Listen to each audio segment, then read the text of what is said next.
आप देख रहे हैं रेड लाइन इस्लामाबाद स्टूडियो से। पाकिस्तान की सियासत सीधी क्यों नहीं हो सकती, इसका एक जवाब तो सादा सा है कि पाकिस्तान के अंदर तजर्बात हर वक्त होते रहते हैं। एक तजर्बा पाकिस्तान की सियासत में जो हमेशा होता रहा है वो एहतसाब का नाटक है। एहतसाब के नाम पर, एहतसाब के हाथों हमने इस मुल्क की जो ज़रूरत बनाई है वो किसी दुश्मन ने भी नहीं बनाई। अब इमरान खान को ताकत में लाने के लिए, ताकत में रखने के लिए और उनके मुखालफिन को धर रगड़ा देने के लिए जो एहतसाब का सर्कस चलाया था उसकी चूलें ढीली हो रही हैं और उसके टेंट गिर रहे हैं। जो मुकदमात बने उनमें से लोग निकल रहे हैं। 5 साल तक LNG का नाम नहाद रेफरेंस दायर रहा, ये लोग भुगतते रहे उसके तमाम तर हवादिस। इसके अंदर मिफ्ता इस्माइल को लाया गया, इसके अंदर शाहिद खाकान अब्बासी को लाया गया और अब 5 साल के बाद उसको वापस ले लिया गया है। कल मिफ्ता इस्माइल डॉन के एक प्रोग्राम में अबदीदा हो गए अपनी कहानी बताते हुए।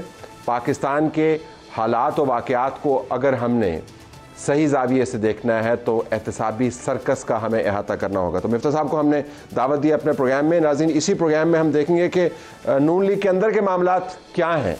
मोहम्मद ज़ुबैर जो स्पोक्स पर्सन रहे हैं पार्टी के, बहुत नाराज़ हैं पार्टी से। हम ये भी देखेंगे कि शहबाज शरीफ साहब की हुकूमत जो है वो अगर राना सनाउल्लाह को मुशीर खुसूसी सियासियात के तौर पर ला सकती है तो क्या वो मोहम्मद ज़ुबैर को के कंसर्न्स जो एड्रेस कर सकती है या नहीं, उस पर भी बात करेंगे। मिफ्ता साहब, आपसे हम बात का आगाज़ करें। आपका बहुत शुक्रिया, आपने हमें ज्वाइन किया। मैं आपसे ये जानना चाहूँगा कि जब आप से वो सवाल वारा करते थे और जो तकलीफ दे मालूमात आप रिकॉल करते हुए, I can understand your emotional state, तो वो चाहते क्या थे आपसे? आपका क्या ख्याल है कि ये रेफरेंस जो है इसका बुनियादी मकसद क्या था? सर वो शुक्रिया आपका तलत भाई। वो सच्ची बात है कि मैं 5 महीने ये पूरी जेल और नैब की कस्टडी में रहा हूँ और एक दिन भी मेरा ना अफसरदा निकला ना सैड निकला। कल बड़ा मेरे लिए एक बेटर बात थी, मेरा ब्लड प्रेशर बढ़ गया था और जब मैं बता रहा था कि मेरे घर पे आए, मेरी बीवी और बेटी की क्लॉजेट्स खोली, उस पर पता नहीं क्या ढूंढ रहे होंगे मुझे, आप मुझे बताइए कि मतलब ये फहम में मेरी आज तक नहीं आया। दोस्त थिंग्स यू रिमेंबर। क्या चाहते थे मैं आपको सच बता देता हूँ। जिस दिन मैं अरेस्ट हुआ उसके दूसरे या तीसरे दिन मेरा एक दोस्त गया था डिप्टी चेयरमैन नैब हुसैन अकबर साहब से मिलने। उसने कहा हमको पता है मिफ्ता का कोई मसला नहीं है, उसको बोले नवाज शरीफ के खिलाफ कोई स्टेटमेंट दे दे या शाहिद अब्बासी के खिलाफ कोई statement they they, that's it. Shahid Abbasi ने मुझे जेल से ख़त लिख के भेजा था अपने बेटे के साथ, मरीम औरंगज़ेब के साथ, कि मेरे खिलाफ कोई बयान दे दे तो अपने आप को बचा ले। मैं कहा सर मैं ये कैसे कर सकता हूँ, मतलब मैं झूठ बोलूँ क्या? नहीं, क्या नवाज शरीफ के खिलाफ क्या बयान दे दे? मतलब आपके पास क्या ऐसी चीज़ थी, क्या बयान दे? मुझे नहीं पता सर। ये तो कमाल ये है, ईमानदारी की बात है कि नवाज शरीफ साहब को कभी पूछा भी नहीं होगा कि क्या हो रहा है टर्मिनल का। I mean we wanted the terminal to be set up, that's there is no doubt कि गैस की बहुत शॉर्टेज थी वगैरह वगैरह। But I don't even think कि मियां साहब नेवर इवन न्यू के रेट किसके रेट पे क्या हो रहा है किस तरह। I don't think he actually knew about. तो ये था कि मियां मोहम्मद नवाज शरीफ के बारे में आपकी गवाही आए कि उन्होंने इसमें से पैसे खाए हैं, इसमें घपले हुए हैं, और यही गवाही शायद जो मुझे बताया गया वो ये, मैं नहीं था, वो मेरे दोस्त से बात की थी कि या नवाज शरीफ के खिलाफ कोई बात कह दे या शाहिद अब्बासी के खिलाफ कोई बात कह दे, जो आपने नहीं कही जाहिर है, और आपने सब कुछ भुगता। तो कुछ थी भी नहीं कहने की ना, मतलब मैं क्या कहता। तो हमें इससे पता क्या चला, ये इमरान खान करवा रहे थे आपके ख्याल में?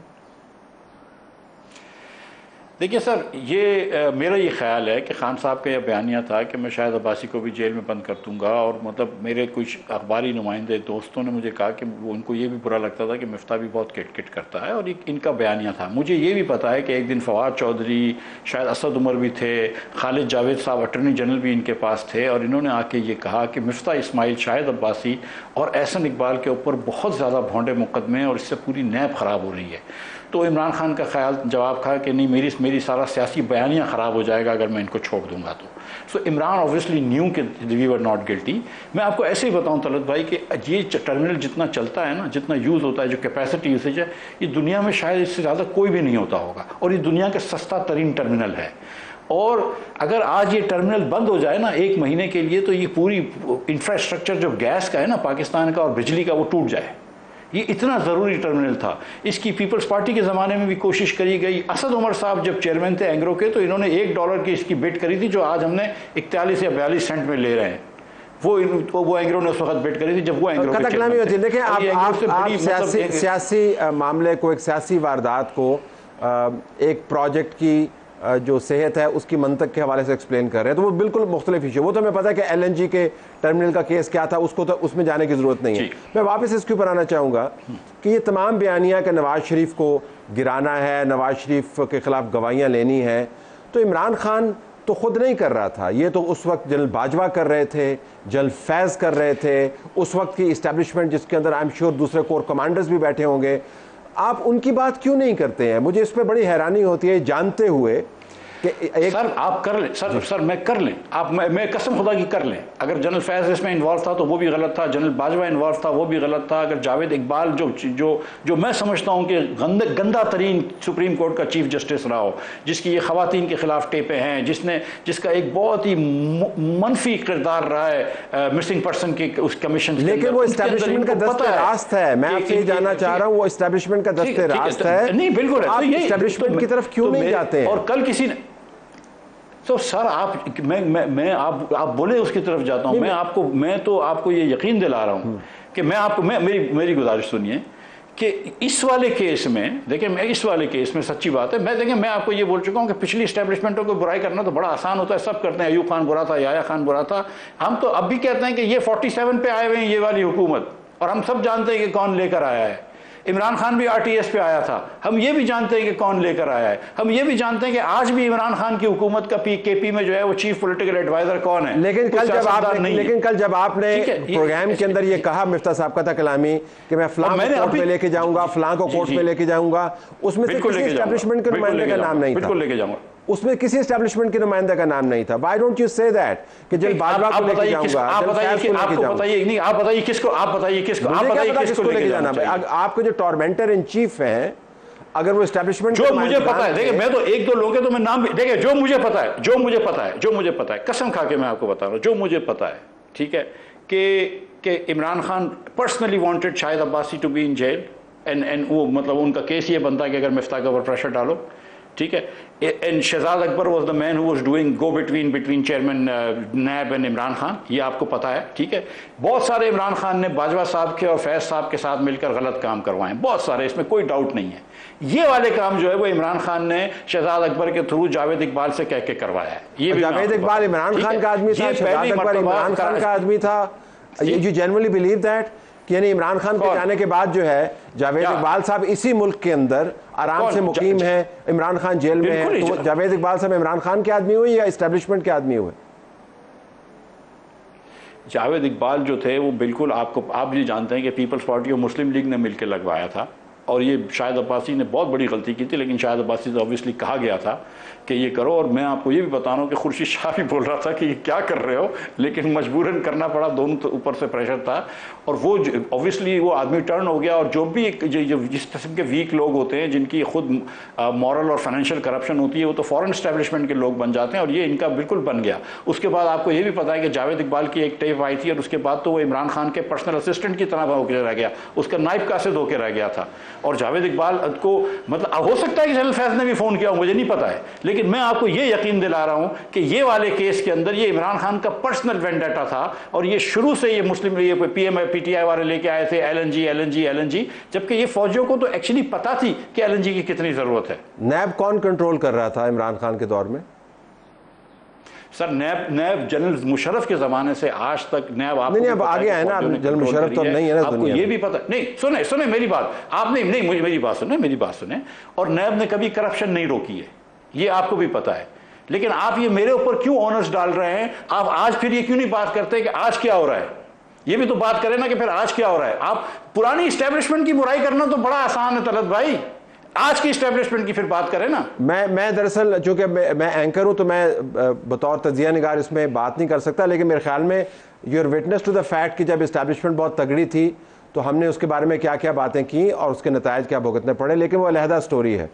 इंतखाबात के नतायज की रात से हम ये मैं आपको बताऊं और मैं आपको इन फेयरनेस बताऊं कि ये चेयरमैन नैब जो है, I am grateful to this chairman NAB कि इसने कम से कम ये सोचा कि यार ये गलती कर रहे हैं हम, और इसने किया, ये नहीं कर सकता था। देखें, हम जब पिछली हुकूमत आई थी पीडीएम की, तो बहुत सारे लीडरान ने अपने अपने केस ख़त्म करवा दिए। शाहिद अब्बासी और मैंने तो कभी एप्लीकेशन भी दाखिल नहीं करी थी, ना 265 की एप्लीकेशन दाखिल करी थी, ना। तो एक ऐसा निज़ाम मिफ्ता साहब जिसके अंदर फॉर्म 47 के जरिए हुकूमतें बनती हैं, उसमें नैब का चेयरमैन आज़ाद है, ये कैसी आप बात कर रहे हैं? आप ये कैसे इस इशू को निगेट करेंगे कि मौजूदा इस्टेब्लिशमेंट ने आपकी जमात को बनवाने के लिए ये नैब के चेयरमैन को कहा कि आप ये रेफरेंस वापस ले लें, आपके लिए स्पेस क्रिएट की? लाहौल वाला कुव्वत अल्लाह भाई, देखें मैं आपको ये बात क्लियर बता चुका हूँ कि वहाँ पे हम तो इस्टेब्लिशमेंट के साथ वहाँ पे खड़े हुए थे। हम तो रोज़ कहते हैं कि ये फॉर्म 47 की हुकूमत है। मैं और शायद तो आज भी वजीर हो सकते थे। मुझे तो इसके अलावा 2 और पार्टियों ने कहा है, ना हमने किसी इस्टेब्लिशमेंट से मदद मांगी है, ना उन्होंने हमको मदद ऑफर करी है। अगर पाकिस्तान में सियासतदान ये चाहता है कि इस्टेब्लिशमेंट सियासत में ना हो, तो फिर उनके चाह के उनसे मदद ना मांगे। ये इमरान खान ने गलती करी थी, वो RTS पे आया था, ये आज शहबाज शरीफ जो है ये 47 पे आए हैं। लेकिन नैब का चेयरमैन आजाद है, तो जो आपको लेकर आया वो आपको लेकर जाएगा। गुजारिश ये कि जो आपको लेकर आए, आज का नैब का चेयरमैन आजाद है, आई एम श्योर। लेकिन नहीं बिल्कुल नहीं, मैं ये कह रहा हूं कि इस नैब के चेयरमैन ने कम से कम मेरी इंक्वायरी करवा दी, ये वाली इंक्वायरी करवा दी इसने, और उसके अंदर कोई सबूत नहीं है। और ये मैं आपको बताऊं, ये दुनिया का बड़ा तरीन केस था। मैं इनको आज तक एक टर्मिनल नहीं मिला है जो इससे सस्ता हो दुनिया के अंदर। और मैं ये नहीं कह रहा हूं कि किसी और के साथ भी ज्यादती हो, बिल्कुल नहीं कह रहा हूं। और अगर आप मेरे ऊपर कोई फेवर करना चाहते हैं, शाहिद अब्बासी के ऊपर फेवर करना चाहते हैं, तो एक फेवर कर सकें कि हम पे जो गुजरी सो गुजरी, आज के बाद किसी और के ऊपर ज्यादती नहीं करना, वरना कोई मुल्क में अच्छा काम करने वाला नहीं रहेगा। ये महज कोइंसिडेंस है? इसका मतलब है कि नैब चेयरमैन को खुदा खौफी उस वक्त एहसास हुआ, खुदा खौफी तब आई उनके दिल में जब आप एक पार्टी लॉन्च कर रहे हैं? I mean how does that work? यार मेरे भाई, मैं 1 साल से ये पार्टी 1.25 साल से बात कर रहे हैं री इमेजिनिंग पाकिस्तान का, और ये पार्टी और इस केस पे क्या है, देखें मैं जेल जा चुका हूँ, इस केस में दोबारा जेल जा नहीं सकता हूँ। ठीक, मैं लॉयर्स के पैसे दे चुका हूँ, इस केस के अंदर दोबारा मुझे देने की जरूरत नहीं है। मैं बेल करवा चुका हूँ, मुझे हेयरिंग से एग्जेम्पशन मिल चुकी है। केस चलता रहे तो चलता रहे, हमारी भला से। अभी तो 14 विटनेसेस हुए हैं, 125 विटनेसेस उनके हैं, उसके बाद हमारे विटनेसेस भी होंगे। मैंने इस दिन भी मैंने कुछ कहा था, उनको भेजा था मेरे लॉयर को, जब आए उसे वो एक और कोई चीज़ मांग रहा था, तो मैंने कहा आज भी इससे सस्ता अगर तुम दिखा दो तो मैं 10 साल के लिए जेल में जाने के लिए तैयार हूँ। जब हमारी हुकूमत भी आई थी, पीडीएम के अंदर हुकूमत में और शाहिद भाई थे, तो शाहिद भाई ने पहले दिन ये कहा था कि नैब बंद कर दो, लेकिन जो मुस्लिम लीग के लीडरान के ऊपर केस हैं वो चलने दो। ये उन्होंने पहले दिन ये कहा था। और मैं अब भी ये कहता हूँ कि नैब चेयरमैन अच्छा हो या बुरा हो, नैब ही नहीं होनी चाहिए।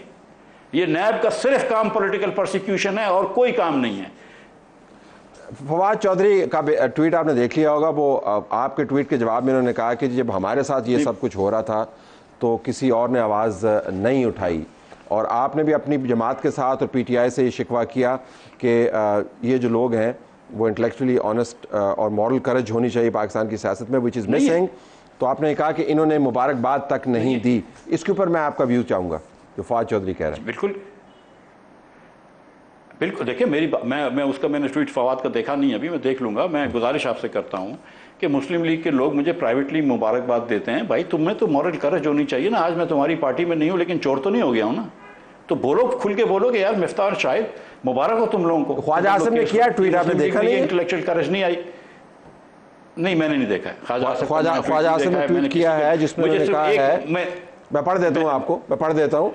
शाहिद खाकान अब्बासी और मिफ्ता इस्माइल और उनके साथ और मोहतरम साहबान की बरीयत, उनकी बेगुनाही का एतराफ़ और रेफरेंस का गलत होना एक और बहुत बड़ा सबूत है कि इमरान खान ने किस तरह नैब के इदारे को अपनी अना की तस्कीन और मुखालफिन को टारगेट करने के लिए इस्तेमाल किया। आज एक बड़ी तादाद इमरान खान की बेगुनाही की दुहाई देती है। जब IK ने बेगुनाह लोगों को महीनों नहीं सालों कैद रखा, उस वक्त उसका ज़मीर मुर्दा था। आखिर में ये कह रहे हैं, शाहिद अब्बासी, मिफ्ता इस्माइल इस झूठे केस में दूसरे लोगों को मुबारक हो, अल्लाह ने हौसला दिया और मदद फरमाई। देखिए मैं आपको एक बात बताऊँ, मैंने नहीं देखा था ख्वाजा साहब का tweet. I will say and I thank him for them on this forum, और मैं ट्वीट पे भी थैंक यू करूँगा ख्वाजा साहब का। लेकिन मेरी गुजारिश तो नहीं है, अभी कोई हमाद ने भी ट्वीट किया, मैं उसका भी जवाब दूंगा। देखिए PTI जो है वो हैमर के नीचे है आज, इसमें कोई डाउट नहीं है, ठीक है। मैं और शाहिद अब्बासी ये कहते हैं असर आम, और जबकि हमारी बहुत दोस्तियां हैं, बड़ी पुरानी दफाकतें हैं PTI वालों के, PMLN वालों के साथ, कि यार ये हुकूमत जो है ये 47 की है। हम ये भी कहते हैं कि ये RTS की हुकूमत PTI की थी। पीटीआई को ये चाहिए कि इससे पहले कि मिफ्ता इस्माइल को लेक्चर दे, चाहे वो फवाद चौधरी हो या कोई भी और हो, कि तुम हमारे खिलाफ जो जुल्म हो रहा है उस पर बात करो, पहले आप जाके ये तो बात करो कि ये हमने गलतियां की हैं। 2008 के बाद मुस्लिम लीग के पास एक मॉरल क्लैरिटी थी। मुस्लिम लीग जो थी वो ईमानदारी से सियासत कर रही थी। ईमानदारी से मुराद है कि अपनी खुद की सियासत कर रही थी, इस्टेब्लिशमेंट की सियासत नहीं कर रही थी। वो मॉरल क्लैरिटी इन्होंने अब खो दी है मुस्लिम लीग ने, ये हम सबको पता है। लेकिन ये जो सेकंड टाइम जो पोस्ट मुशर्रफ जो ये सियासत में गंद आई है, ये पीटीआई लेकर आया है। ये 2014 का धरना क्या इंडिजिनस धरना था? ये ऑर्गेनिक धरना था? ये जो 2018 से पहले जो ये मुहिम करी थी, जो 2017 में नवाज शरीफ को निकाला था, क्या ये गलत बात नहीं थी? तो ये जो पीटीआई वाले जो दोस्त हैं और वो जो 6 जजेस के लेटर की बात करते हैं, और सही बात कही गई है उस 6 जजेस के लेटर में, वो बात दुरुस्त है और उसको उस पर वजन देना चाहिए। लेकिन उनको फिर ये भी कहना चाहिए कि यार ये जो शौकत सिद्दीकी साहब के साथ बात वो भी ज्यादती थी। You cannot have it one way. मैं और शाहिद भाई तो ये कहते हैं, और मैंने टीवी पे कहा है कि ये इद्दत का केस जो इमरान खान के खिलाफ है, ये भोंडा केस है। ये केस 1400 साल में मैंने कभी नहीं सुना है कि मूसा इस्लाम की तारीख में किसी के ऊपर हुआ हो। लेकिन अगर इमरान खान साहब ये घड़ियों की कीमतें अंडर वैल्यू कराकर घड़ियां खरीद रहे हैं, जो एक तो वैसे ही आपको 20% में मिल जाती है, लेकिन आप अगर मजीद और कर सकते हैं तो फिर वो लीगल नहीं है। अगर आप, अब मैं नाम आपके चैनल पर लूंगा और शायद वो बीप हो जाएगा, लेकिन एक बहुत बड़े टाइकून को 190 मिलियन पाउंड वापस कर देते हैं, मलिक रियाज की बात कर रहे हैं आप, तो वो तो गुड कॉन्शियसली में, जी मलिक रियाज की बात कर रहा हूँ, लेकिन एक अमूमन चैनल जो है वो कर देते हैं, तो मैंने कहा कि नाम नहीं लेता हूं, हम पूछ नहीं करेंगे। तो मलिक रियाज के जो चले, शुक्रिया आपका, ठीक है। जो मलिक रियाज साहब को आपने पैसे वापस करे इमरान खान साहब ने, वो बड़ी फरादिली उनका मुजाहरा किया। तो मैं आपसे गुजारिश ये कर रहा हूँ कि मैं इस पर तो नहीं कह सकता हूँ ना कि ये गलत कर रहा है। अब मैं ये तो नहीं कह सकता कि यार ये हैमर के नीचे इमरान खान के साथ प्रोसिक्यूशन हो रही है। किसके हैमर के नीचे? सर एस्टैब्लिशमेंट के हैमर के नीचे है, और किसके हैमर के नीचे आते? मतलब मेरी हैमर के नीचे मैं ये आपसे गुजारिश करना चाहता हूं कि मेरा पर्टिकुलर केस, मुस्लिम लीग ऑब्वियसली नवाज शरीफ को जब निकाला गया था तो वो बाजवा साहब की और फैज साहब की वजह से निकाला गया था 17 के अंदर, इसमें कोई डाउट नहीं है। इमरान खान की इतनी पहुंच नहीं थी, इमरान खान उस वक्त अपोजिशन लीडर था और इमरान खान के पास इतनी इमरान की औकात नहीं थी कि नवाज शरीफ को निकलवा सके। लेकिन मिफ्ता इस्माइल को इमरान खान ने डलवाया है। आप जितना उसको जस्टिफाई कर लें, बात सच्ची है। आज पीटीआई के लोग भी बाजवा साहब को बड़ा वो कर देते हैं, वो ब्लैक शीप बना के देते हैं। फैज साहब का नाम नहीं लेते क्योंकि उनसे अभी भी दोस्ती चल रही है। जो हमारा दोस्त है वो सोना है और जो हमारा दुश्मन है वो बुरा हो गया है। लेकिन सच्ची बात है कि मिफ्ता इस्माइल को इमरान खान ने बंद करवाया था। इसके अंदर बाजवे का कसूर नहीं था। इसमें बाजवे का कसूर नहीं था। इमरान को लाने में बाजवे का कसूर था, लेकिन मुझे बंद कराने में नहीं था। और ये आपको कैसे पता है? सर क्योंकि मुझे ये पता है कि इमरान खान का ही शौक था मुझे बंद कराने का। ठीक, मुझे ना बाजवा साहब ने आके बताया ना इमरान खान साहब ने आके बताया।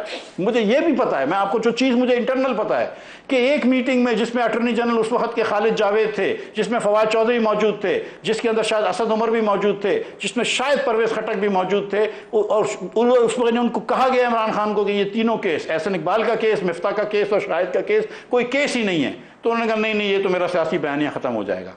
अच्छा, उसमें बाजवा मौजूद नहीं थे, उसमें इमरान खान मौजूद थे। तो सारी दुनिया की, मैं आपसे गुजारिश ये कर रहा हूं कि सारी सर एक गुजारिश सुन लीजिए कि सारी दुनिया की बुराइयां जो है ना वो एस्टैब्लिशमेंट पे ना डालें, चाहे वो पुरानी हो या नई हो। कभी सियासी लीडरान की भी गलती है। हम जो सियासी लीडर पार्टी बना रहे हैं ना, उसमें मुख्तलिफ चीज़ यही है कि हम जो है ना वो ना किसी से मदद मांगेंगे, ना हमको वैसे किसी ने मदद ऑफर की भी नहीं है, लेकिन हम किसी से मदद नहीं मांगेंगे। अगर हमारा बयानिया लोगों को पसंद आया तो आ जाए, नहीं आया तो कोई मसला नहीं, अल्लाह खैर करेगा। लेकिन 47 के थ्रू या आरटीएस के थ्रू हुकूमत में नहीं आएंगे। तो आपकी मीटिंग कैसी रही एक्स गवर्नर इशरतुल इबाद से? सर गवर्नर इशरतुल इबाद से 2-2.5 महीने पहले उन्होंने मुझे, मैं दुबई गया था तो उन्होंने खाने पे बुलाया था, वो खाना खाया था।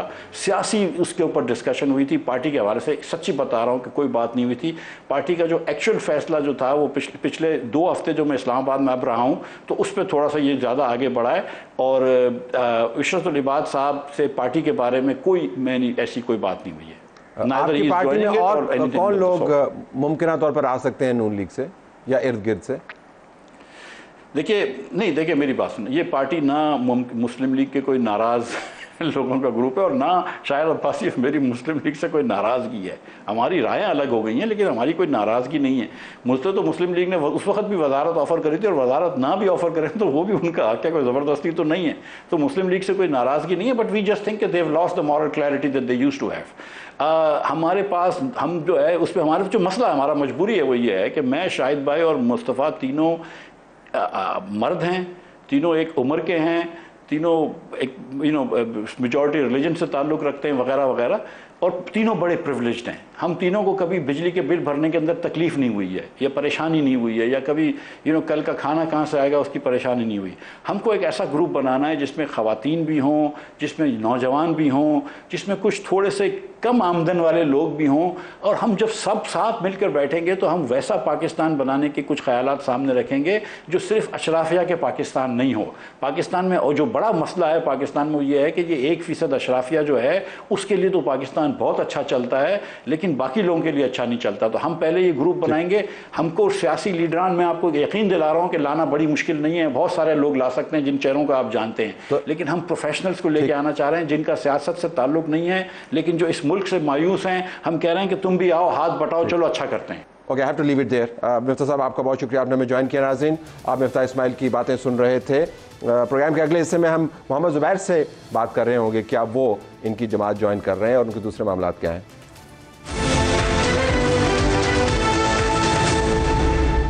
प्रोग्राम में खुशामदीद नाज़रीन। अब बात करते हैं मोहम्मद ज़ुबैर से, साबिक गवर्नर सिंध और एक वक्त में PMLN के मरकज़ी लीडर, लेकिन आजकल नाराज़ हैं।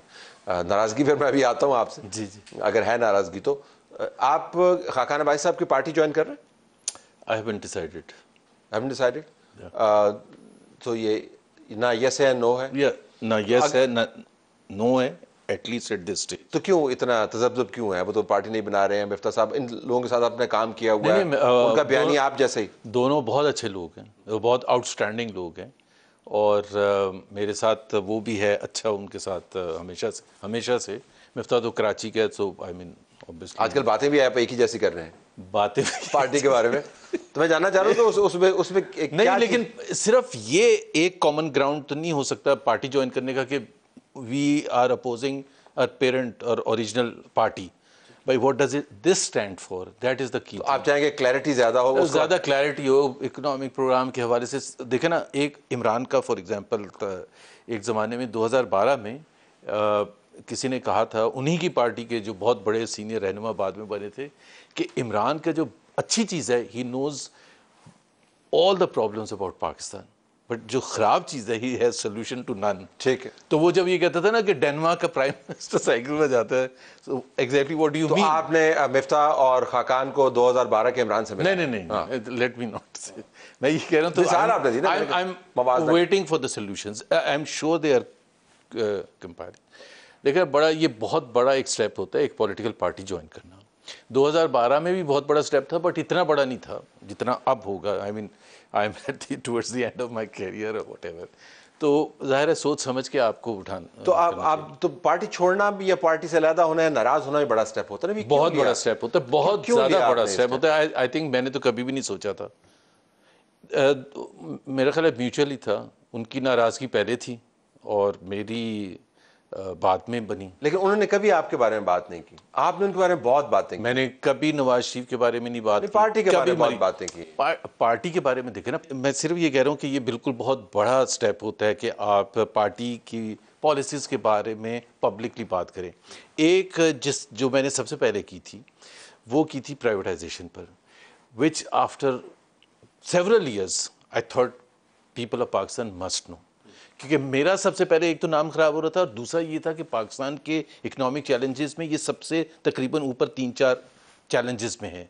सो हुआ क्या था, where did we went wrong? तो निजकारी को स्कटल करने वाला कौन था?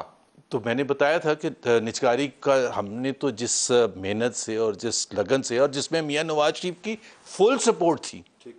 अब हो रही है निजकारी जी, अब हो रही है निजकारी। ये तो अब जाहिर है अल्लाह करे हो जाए, बट 9 years ऑन अगर हो जाए तो बहुत अच्छी बात है। बट 9 साल का जो तबाही है, 9 साल, एक सेकंड, PIA का इस साल का लॉस था 100 बिलियन रुपीस। ओके, सो 9 साल का आप कंपाइल करें, मैं जिसमें ये 9 साल की में 4 साल वो इमरान खान के भी शामिल है। एक मैं आपको एग्जांपल दे देता हूँ जो अफसोसनाक तरीन बात है। अगर आपका कोई इन्वेस्टर इवन सऊदी अरेबियंस और एनीवन और IMF से यार मुझे ये बता दें, स्टील मिल पिछले 9 साल से बंद पड़ी है, आप हर महीने चेक काट के वहां देते हैं। जब आप इतना छोटा सा फैसला नहीं कर सकते तो आप इतने मोटे मोटे बड़े बड़े रिफॉर्म्स लेकिन तो उस वक्त भी बंद थी जब आप हाँ मैं कह रहा हूं ना, मैंने तो ये वजह तो नहीं बन सकती ना कि स्टील मिल बंद थी, PIA प्राइवेटाइज नहीं हो रही थी, तो लिहाजा मैंने ये वजह नहीं बिल्कुल ये बात नहीं थी। एक होता है प्रोसेस होता है, it's not just a one meeting और वन रीजन, एक प्रोसेस होता है। जो प्रोसेस होता है, देखें जो मेरा और मरियम नवाज के हवाले से मैं उनके साथ होता था, ठीक है ना, मुज़ाहमती बयानी के साथ खड़ा था, मैं उनका स्पोक्स पर्सन था, मैं मियां नवाज शरीफ का स्पोक्स पर्सन था in the worst of times. एक तरफ पिंडी, दूसरी तरफ नवाज शरीफ और मरियम नवाज, उनके जो हमले थे वो मैं वो लाइन में खड़ा होता था, ठीक है, और मैं भरपूर अंदाज में सपोर्ट भी करता था। मरियम नवाज जब पहली दफ़ा निकली हैं बाहर, पहले तो वो कहते थे ना ट्विटर अकाउंट वगैरह बंद है, 5-6 लोग से ज़्यादा, मैं नाम नहीं ले सकता, बाकी सारे तो जाती उम्र से 15 किलोमीटर करीब नहीं आते थे। सो मैं मरियम नवाज के साथ था, उनको बाहर निकाला, उनके खुद इनिशिएटिव था, मैं ये नहीं कह रहा। फैसलाबाद और कोट मोमिन, सरगोदा, पाकपतन, जहाँ भी जलसे वलसे करते थे, वो था इब्तिदा। जब सेंसरशिप थी, जब फैसलाबाद में पहला था Talal Chaudhry is a witness, Talal Chaudhry ने ही वॉलंटियर किया था कि आप फैसलाबाद पहले आएँ। तलाल चौधरी वगैरह ने भेजा मैसेज कि वो सारे अंडरग्राउंड चले गए, छापे पड़ने शुरू हो गए, ये माहौल था, टिकर नहीं चलता था। उस वक्त हम पहले पहुंचे और हमने जाके वो बिल्टअप किया, व्हाटएवर। और लास्ट मरियम नवाज का वोट ऑफ नो कॉन्फिडेंस से पहले जो लास्ट उनकी पॉलिटिकल एक्टिविटी थी वो थी महंगाई मुकाओ मार्च। 26 मार्च 2022 को शुरू हुई थी, जिसमें हमजा भी थे कंटेनर पर, मरियम नवाज थी, मरियम औरंगजेब थी, मैं था, दानियल अजीज था, मुसद्दिक मलिक था। तो मैं तो लास्ट तक गया था, मैं तो लास्ट तक किया था। जुबैर, जो सुनने वाले हैं उनको ये इंप्रेशन मिलेगा कि जिस तरह आपने ये सारा काम किया और मरियम का जलसे कोरियोग्राफ किया, कोई एक आप बता दें जलसा आप गिलगित बल्तिस्तान और आजाद कश्मीर मिला के? जुबैर, पार्टी ने आपको जगह दी, आप हाँ तो और क्या, मैं अपनी तरफ से तो नहीं कह रहा, नहीं, आपको प्रोमिनेंस दी, आपको स्पेस दी, और उसके बाद आपको गवर्नर बनाया, आपको सब कुछ दिया ना।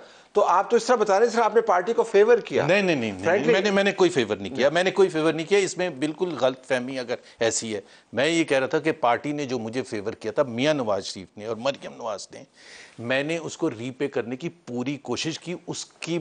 उसमें बंदिश में जो मैंने पर्सनल सफ़र किया, मेरी फैमिली ने पर्सनल सफ़र किया, वो एक अलग चीज़ है। No one else suffered that. And by the way, जो आप कह रहे हैं ना, जब स्पोक्स पर्सन बनाना था ना, this is 10 days before Gujranwala, जब उनका बयानिया सख्त से सख्तर होता जा रहा है, जब उन्होंने बताया था ना कि मोहम्मद जुबैर को मैं अपना मरियम नवाज का स्पोक्स पर्सन बनाना है, तो काफ़ी लीडरशिप ने थोड़ा सा इतराज़ किया था कि भाई ये तो मियाँ साहब ने कहा था कि ये अब इतना सख्त बयानिया होगा, आप लोग कोई और सजेस्ट कर दें नाम जो मेरा बयानिए का बोझ उठा सके। तो there was quiet, there was silence. तो सिर्फ एक मोहम्मद जुबैर था। मैंने नहीं कहा था कि मैं करूंगा, but I was left with no option, but obviously I willingly and I did everything. But आपकी बात जो है मैं उसको रिपीट कर दूं, मेरे साथ जो नवाज शरीफ साहब ने और मरियम नवाज ने किया था वो मैं एहसानमंद हूं। मैं तो आपका एतराज किस पे है फिर? देखें, पार्टी दो थी, एक शहबाज शरीफ की पार्टी थी, एक नवाज शरीफ की। आपका एतराज शहबाज शरीफ की? मैंने ज्वाइन की थी नवाज शरीफ की PMLN, पहले तो ये मैं वजाहत कर दूं। और मैंने बड़े कोर इश्यूज पाकिस्तान के जो थे ना 2012 में, कि सिविल मिलिट्री इम्बैलेंस पर DP पे नवाज शरीफ की तस्वीर भी लगाई हुई अभी तक।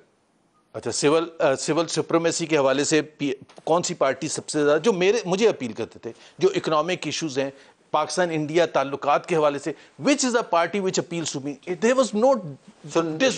तो आपके शहबाज की पार्टी पर एतराज है? तो हमारे दो बयानिए थे ना, एक मुफाहमती था, एक मुज़ाहमती था। अभी आप की जो का जो मसला है वो नाराजगी है, जो भी है, जो इशू है, मेरे नाराजगी देखें दो चीजें ना, मैंने कहा म्यूचुअल होता है।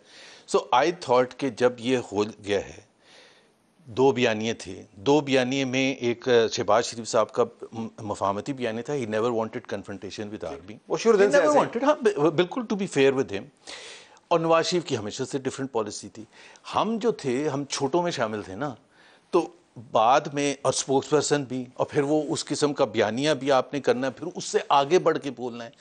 डोंट फॉरगेट, जब for example just one incident captain Safdar को अरेस्ट किया था कराची में, तो उस वक्त जो पब्लिक इंफॉर्मेशन दी थी, जिसकी वजह से रिएक्शन हुआ था, वो किसने दी थी? मोहम्मद ज़ुबैर ने दी थी। मैं ये नहीं कह रहा कि मैंने कोई एहसान किया था, but everyone else in the room was quiet when Maryam said कि हमें ये हामिद मीर को आप बीपर दें।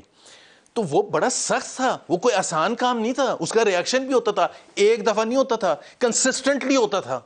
सो मैं समझता था कि मैंने इतना ज़रूर किया है कि जब हमारी हुकूमत आ जाए तो मुझे शहबाज साहब बुला के एक चाय पिलाएंगे या कॉफ़ी पिलाएंगे और कहेंगे थैंक यू वेरी मच, आपने बड़ी मेहनत एक्नॉलेजमेंट की बात है कि आप यहाँ तक आए थे, बट अगर आप मुझे डंप कर देंगे और अगर आप मुझे इंसल्ट कर देंगे, आप कराची आ रहे हैं, पार्टी के 10 बंदे वहाँ बैठे हुए हैं और मैं नहीं हूँ, from there to for next 2 years, फिर तो आप क्या बशीर मेमन की वजह से ये हुआ? नो, बशीर मेमन का मैं पहली बात बता दूं, although that was a wrong decision. I mean during the war you don't change the general. आप दिसंबर में जाके आप इलेक्शन से 2 महीने पहले एक बंदे को जो पॉलिटिक्स में था भी नहीं, उसको बीच में लाके आप बिठा दें एज द प्रेसिडेंट। शहबाज साहब की जंग थी, उनका तो अमन का मामला था ना, अमन के अंदर उन्होंने तब्दील किया, जंग में तो नहीं, जंग इलेक्टोरल प्रोसेस इज अ जंग, ना फॉर अ पॉलिटिकल पार्टी। एतराज था आपको? नहीं, मुझे एतराज, एक तो ये एतराज था कि आपने जब उनको बुलाया है और उनको आप दे रहे हैं, तो मुझे अगर आप बुलाते तो मेरी इज्जत होती ना, आप लाहौर बुलाते कि जी इनको हम बशीर मेमन साहब को प्रेसिडेंट, ज़ुबैर साहब आपने इनको सपोर्ट करना। बस जब आपने कंप्लीटली एक्सक्लूड कर दिया, आपने 45 मेंबर मैनिफेस्टो कमेटी बनाई नवंबर में, उसके अंदर आपने 45 मेंबर, उसमें ऐसे ऐसे नाम है कि आप उसमें से आधों को तो जानते भी नहीं होंगे, जो इकोनॉमिक पॉलिसी लिख रहे थे, फॉरेन पॉलिसी लिख रहे थे। 2012 का मोहम्मद ज़ुबैर जब मैनिफेस्टो कमेटी बनाई थी, इकोनॉमिक प्लान मैंने बनाया। तो आपको क्या ख्वाहिश है, आप 46 में क्यों होना चाहते थे? मैं 46 में नहीं होना चाहता था, लेकिन क्या नवाज शरीफ साहब भाई तलत एक सेकंड, आपकी एक पोजीशन है मीडिया में, अब ये पब्लिक हो रही है इंफॉर्मेशन मैनिफेस्टो कमेटी की, ये पब्लिक इंफॉर्मेशन थी, मरियम औरंगजेब बता रही थी, ट्वीट्स हो रही हैं, टीवी पर चल रहा है, so everyone will ask me ना, मेरे दोस्त है, बाप है, मेरे सारे हैं, सो जब आप तो there is a time when you start to say कि यार अगर पार्टी को आपकी जरूरत नहीं है तो आप जबरदस्ती तो नहीं किसी में घुस सकते ना। तो शहबाज शरीफ साहब का तो चले मामला हो गया, फिर उनकी 16 महीने की performance frankly I mean, party discipline में तो आप रह के चुप रहते हैं, बट जब आप पार्टी ने ही आपको डंप कर दिया है तो फिर मैं क्यों चुप रहूं? नवाज शरीफ ने आपको चाय की प्याली ऑफर की? नवाज शरीफ साहब उनके वो पहले तो लंदन में थे, अब तो आ गए ना, कब तक लंदन में उनको रखेंगे? अब तो कब से आए? नहीं आ गए थे तो मरियम ने ऑफर किया आप? मरियम ने मुझे बिल्कुल 2022 में she was nice enough to realise that. नहीं, आपकी बात कर रहा हूँ ना, चले आपने शहबाज शरीफ का तो नहीं, मैं 2022 से शुरू हुआ था तो अभी उन्होंने ऑफर की कि जी इतना उन्होंने काम किया था, आप देखे फैसलाबाद में उनके साथ थे, उनके बयानिए का वजन, फैसलाबाद में नहीं, मैं थ्रू आउट था, मैं सबसे आगे था, मेरे से आगे कोई भी नहीं था। Print media regular, not just Pakistan, the news में मैं लिखता था once in 2 weeks, Arab news में लिखता था, बाकी प्रियोडिकल्स में लिखता था, मीडिया पर, इलेक्ट्रॉनिक मीडिया पर मेरे से ज्यादा कोई नहीं आता था, जलसे जुलूस मेरे से ज्यादा किसी ने किया। मशहूरी आपको मिल रही थी, इतनी मशहूरी आपको पार्टी दे रही थी, और क्या चाहिए भाई? मशहूरी दे, बात सुने, कराची और भी लोग थे मशहूरी। एक सेकंड, 2019 में कोई भी आता तो उसको मशहूरी मिलती, क्यों नहीं आ रहे थे? I don't want to name names, but क्यों नहीं आ रहे थे? सिवाय 4-5 लोगों के। मुझे ख्याल था कि आपकी जनरल बाजवा के साथ नहीं, वो उस वक्त जनरल बाजवा को कोई ख्याल था कि आपके भाई साहब जो है वो फौज के अंदर हैं, तो well connected, so in a way you are qualified. गलत, 2019 में उन लोगों की बात कर रहा हूं जो जब मरियम नवाज निकली थी और उनके साथ साइड जो थी, जो उनके साथ खड़े होने के लिए तैयार नहीं थे, तो उस वक्त तो किसी ने नहीं कहा था कि आपको मशहूरी के लिए बुला रहे हैं। वापस आ जाए तो शहबाज शरीफ साहब तो बाय द वे ये भी मैं आपको बताता हूं ऑन रिकॉर्ड, 25 तारीख की रात को जब इलेक्शन हुआ था 2018 में, उस वक्त ये फैसला हुआ था, मैंने प्रपोज किया था I am resigning, and Shahbaz साहब ने कहा, वहां बैठे थे, कि सारे गवर्नर्स करें रिजाइन और प्रेसिडेंट साहब भी करें और जुबैर साहब आप 24 आवर्स में इंप्लीमेंट करें। All others refused, all others refused. I am putting it on record and Shehbaz Saab knows, and after 24 hours I wrote it down and said, as per your directions, I reached out to all the governors and the president, and in presence of all the governors we met the president,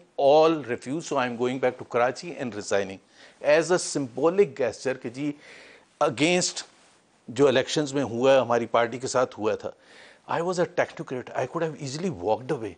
मैं अपना कोई एहसान नहीं कर रहा, party ने मेरे से ज़्यादा एहसान किए, मैं उसकी कोई वो नहीं कर रहा। तो वापस आना शहबाज शरीफ तो हुए, नवाज शरीफ और मरियम नवाज ने फिर आप जुबैर द वेलिएंट वॉरियर, उसको क्यों नहीं चाय पे बुलाया? देखें, वो तो मुफाहमती मुजामती बयानियाँ एक हो गया। तो अभी बयानिया क्या है? How do you see the party बयानिया? मुफाहमती मुकम्मल तो मुफाहमती। अच्छा सुने ज़रा, मैं सबसे इंटरेस्टिंग बात हो, जब मैं गया मिलने के लिए चीफ के साथ, तो आई was not suppose after it was revealed by the ISPR chief कि आए थे, बिकॉज एक जंग शुरू हो गई थी। I don't want to go into that details of whatever was the reason behind that thing कि वो ISPR चाहिए। वो रोज़ मिलते हैं, आपको पता है चीफ के साथ कौन नहीं मिलता। Why Mohammad Zubair in the last 50 years वो सिंगल्ड आउट कि जी वो आए थे और ये बात करने के लिए आए थे। तो because the rest of the party did not know and I was not suppose to then tell them कि जी मैं क्यों गया था और किसके कहने पर गया था, तो मुझे शो कॉज भी मिल गया। और मैं इतना शरीफ आदमी था कि मैंने अपनी बीवी और बच्चों को नहीं बताया कि मुझे शो कॉज, बिकॉज वो कहते हैं ये क्या हुआ, आप गए किसी के कहने पर, आपने रिस्क लिया, आपने उनके साथ एक खामखा की जंग कर ली और शो कॉज आपको मिल रहा है। तो बट दैट वाज पार्टी का था। तो परमानेंटली ओवर है आपका जमात का मामला? अगर if the party of Nawaz Sharif is back with its principles that stood for all those अभी पार्टी के प्रेसिडेंट बन रहे हैं, अभी उनके पुराने स्टालवॉर्ट्स जो हैं, मसलन जो राना सना है, उनको सियासी मुशीर के तौर पर लिया जा रहा है। कहना आसान होता है, सिविलियन बालादस्ती की जंग is a very very important aspect in Pakistan politics going forward, not just in the past. कि हम किस किस्म का पाकिस्तान, हमारा आइन क्या कहता है, कायदे आज़म क्या चाहते थे, वो चाहते थे सिविलियन बालादस्ती हो, यही है ना। तो मैं अगर उसके साथ खड़ा हुआ हूँ, उसको बिल्कुल ही नेगेट कर दिया जाए, आपको डंप भी कर दिया जाए और फिर भी आप उधर खड़े हुए हो, तो बड़ा अजीब सा लगता है। तो आप पार्टी के दूसरी बात यह है कि आपको पता है कि मियां नवाज शरीफ की जो फॉरेन पॉलिसी थी, वो मैं उसके उनके साथ 100% एग्री करता था। आज भी ही ब्रॉट वाजपेयी साहब हेयर, मोदी साहब को वो लेके आए, he wanted genuine good relations with all the neighbours. Shahbaz Sharif साहब आप बता दें 16 महीने में उन्होंने कभी एक लफ्ज भी कोई इनिशिएटिव लिया हो। So it's a different party. फिर एक सेकंड, प्रो प्राइवेटाइजेशन, मियां साहब was strongly gung ho about privatisation. 16 महीने में मुझे आप एक लफ्ज एक स्टेप बता दें, एक। ये तो अभी डंडा पड़ा है वहां IMF से इधर उधर से कि जी इसके बगैर आपका चारा नहीं है, but other than that it was no compulsion. I mean there is no belief. तो मौजूदा सूरत हाल में, मौजूदा क़यादत के अंदाज के पेश नज़र फिलहाल गुंजाइश आपकी और जमात की नहीं बनती। That's the bottom line, right? I have to leave it there. बहुत शुक्रिया, आपने हमें ज्वाइन किया। हमारी तरफ से यही कुछ इजाज़त चाहते हैं। अल्लाह हाफ़िज़।